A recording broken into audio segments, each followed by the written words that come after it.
À la fin de l'année 2012, alors que nous avions répondu à l'invitation l'Assemblée des départements de France d'une petite délégation de responsables de département à la ministre Cécile Duflot, évoquant lors du dîner l'enjeu du numérique pour les territoires et pour la France, que j'ai pu exprimer mon point de vue, lui disant en substance: on se préoccupe beaucoup des réseaux, de l'aménagement du territoire, de faire en sorte que tous les foyers de France soient branchés avec toutes les technologies d'aujourd'hui, la DSL, la fibre optique, le très haut débit mobile.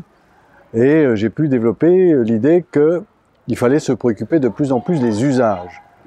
Sensibilisation, information, formation, mais aussi les usages, en quoi ceux-ci, par leurs outils, allaient bouleverser la vie de nos concitoyens dans leur lieu de vie, dans leurs espaces de travail, mais aussi dans la vie de leur village ou de leur quartier.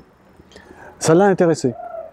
Quelques semaines après, elle m'invitait pour me proposer en substance de savoir si j'acceptais de produire un rapport à sa demande, justement, sur les usages du numérique et quelles étaient les mesures qu'il fallait mettre en œuvre au niveau national, avec le concours des collectivités territoriales, avec la participation des acteurs économiques et de la représentation sociale, pour répondre à cet enjeu du numérique. J'ai hésité, parce que j'ai beaucoup d'activités, un agenda très chargé, et me dire, est-ce que tu auras le temps d'assumer cette responsabilité? Mais me mettant à disposition des experts du comité d'analyse stratégique qui est auprès du Premier ministre pour gérer et étudier la prospective dans tous les domaines, mon équipe, la DATAR également, mon équipe de l'ADF, j'ai dit banco, j'y vais.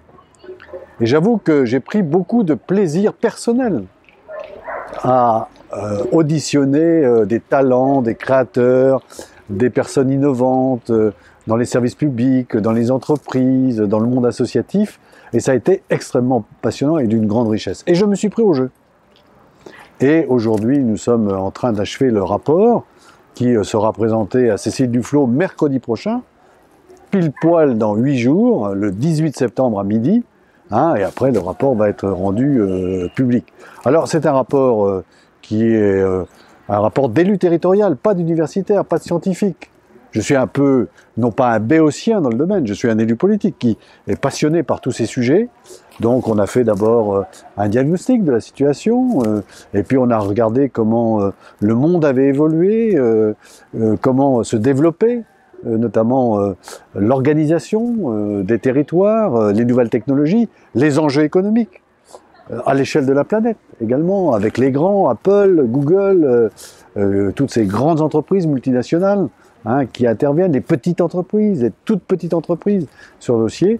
Et puis c'est ainsi qu'on aboutit à proposer 22 recommandations.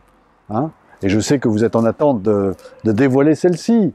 D'abord, nous sommes convaincus que aujourd'hui, la capacité de rebond, parce que le numérique pour moi c'est la 3e révolution sociale, c'est la première révolution industrielle, économique, culturelle de ce XXIe siècle. Comment on organise tout cela? Sinon en s'appuyant, non pas en haut, l'État qui viendrait dire quels sont les objectifs, les priorités, il doit parler en tant qu'État stratège, mais en partant du terrain, en partant des entreprises, en partant des collectivités, en partant des associations, en partant du citoyen lui-même.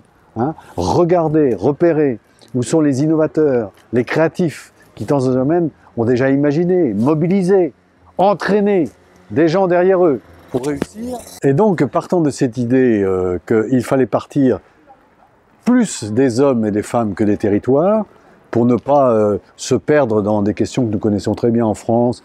Quel est le territoire pertinent? Est-ce qu'il faut prendre le territoire communal, intercommunal, le bassin de vie, bassin d'emploi? D'abord les hommes et les femmes. Si c'est dans un petit village que les choses se passent, prenons le petit village.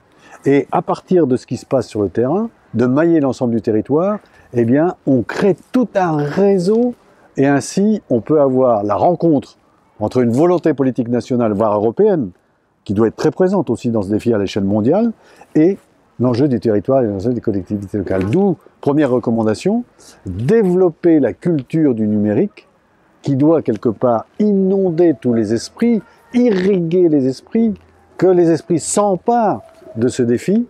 Deuxième recommandation, alors qu'il y a un Conseil national du numérique, partout des conseils locaux du numérique qui mobilisent et rassemblent les acteurs. Deuxième élément qui me paraît essentiel, c'est pas faire en sorte qu'il y ait une réponse du secteur public qui a sa propre identité, son originalité, et puis d'autre côté, le monde de l'entreprise. Certes, il faut qu'ils cultivent l'un et l'autre leur singularité, mais il y a des convergences. Il y a des intérêts à agir ensemble. Donc l'idée là aussi de territoire d'innovation numérique dans lequel on mobilise l'ensemble. Qu'il y ait de la mutualisation dans l'ingénierie entre le monde économique et entre le secteur des entreprises. C'est-à-dire des ingénieurs peuvent faire d'ailleurs la transversalité entre les deux mondes. Hein. Ça me paraît là aussi déterminant, avec des coordinateurs d'innovation territoriale que l'on crée un peu partout. Donc il ne faut pas que ce soit que des réponses institutionnelles, d'organisation, c'est déterminant, mais c'est aussi laisser une grande part à la liberté et à la capacité d'entreprendre. Donc tout cela est fortement déterminant dans les enjeux. Donc vous aurez 22 recommandations, 22 propositions, et je terminerai en disant, vous savez, ce travail, j'en connais l'engagement, je connais aussi la modestie que nous devons avoir par rapport à tout cela, parce que ce n'est qu'une étape, comme je l'ai dit, ce rapport n'est qu'une fenêtre sur ce défi auquel nous sommes confrontés, à l'échelle de nos territoires, mais aussi au niveau européen, voire au niveau mondial. Et puis, je pense qu'il faut que ce soit un rapport qui nourrisse le débat, comme il y en a beaucoup. Et puis, je pense que on aura certainement des mois, des années, où on parlera de tout cela, où il y aura des avancées, des progrès, en sachant que, collectivement, il peut sortir de tout cela le pire des mondes, parce qu'il y a des dangers, mais je parie surtout sur le fait que ce soit demain le meilleur des mondes, qui soit fait de liberté, de responsabilité, et véritablement d'un véritable vivre ensemble dans lequel il y a un profond respect entre les individus et véritablement un bonheur de pouvoir vivre ensemble.